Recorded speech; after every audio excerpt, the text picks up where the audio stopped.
les salaires officiels d'un député? Parce que j'avais suivi quelques députés qui disaient qu'ils sont malheureux, ils n'ont pas l'argent. Il y a l'autre qui disait qu'elle touche 5 000 $ seulement. Quel est le salaire officiel d'un député, hormis de primes? Parce que nous savons que vous arrivez jusqu'au-delà de 21 000 $.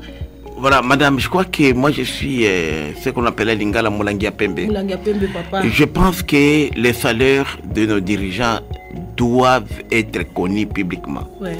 Puisque nous sommes fonctionnaires de l'État, nous sommes payés par le budget de l'État et on ne doit pas cacher les salaires. Moi, comme député national, je reçois sur mon compte bancaire mensuellement 14 600 000 francs. C'est à peu près dans le 5 200, 5 100, ça dépend des taux d'échange. Donc, c'est ça les salaires des députés.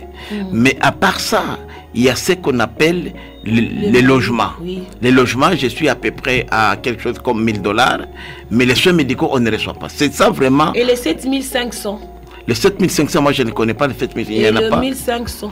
Les 1500, parfois, vous savez, maintenant le problème, c'est que c'est ça l'amalgame souvent que les gens font. Quand nous faisons, par exemple, nous tenons une session extraordinaire. C'est une session qui n'a pas été prévue. Le député est parfois en vacances, on doit le faire venir.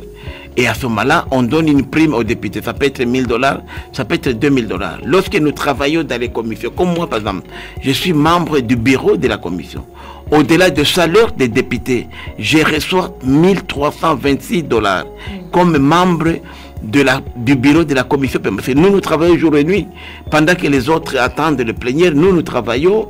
Donc, il ne faut pas lever. Moi, je vous dis mon cas. Moi, je suis incontournable à Walikale. Si je suis déstabilisé ici, ça a un impact sur la guerre.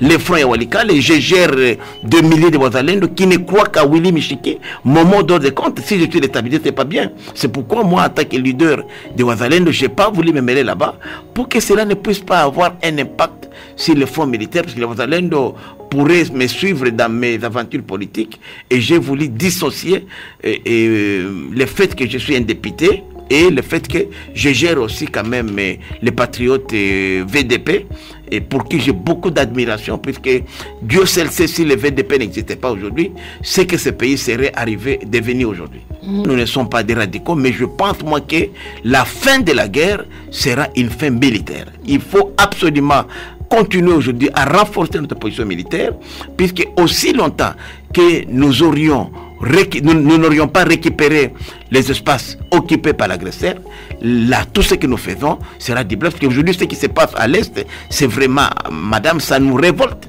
Oui. Vous allez à Goma maintenant, il y a maintenant deux banques kenyanes qui sont installées là-bas. Ruto a même désigné son représentant, il ne l'appelle plus conseiller, il appelle DG d'une entreprise qui s'appelle Financial Access, qui est en réalité une mission diplomatique.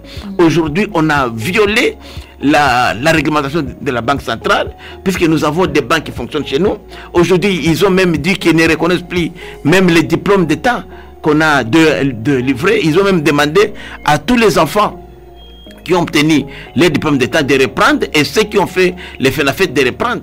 Ils ne reconnaissent pas là-bas la gratuité de l'enseignement primaire et secondaire qui est la Constitution. Donc, ils ont une autre Constitution. Et ça, c'est grave, c'est la balkanisation. Oui. Ils viennent de former une police. Ils ont récupéré nos ex-militaires FARDC pour les intégrer dans leur armée. Ils ont leur armée. Ils veulent même battre leur monnaie. Ils ont un nouveau drapeau. Et tout ça sous la barbe des compatriotes. Et quand il y a chez nous, ici, des gens qui croient dialoguer avec ces gens-là, moi, je dis, ça, c'est une insulte aux Congolais.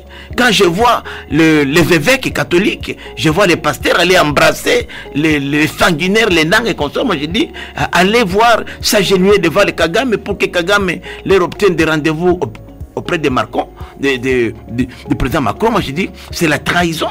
Et là, nous disons que c'est la ligne rouge qu'il ne faut pas franchir.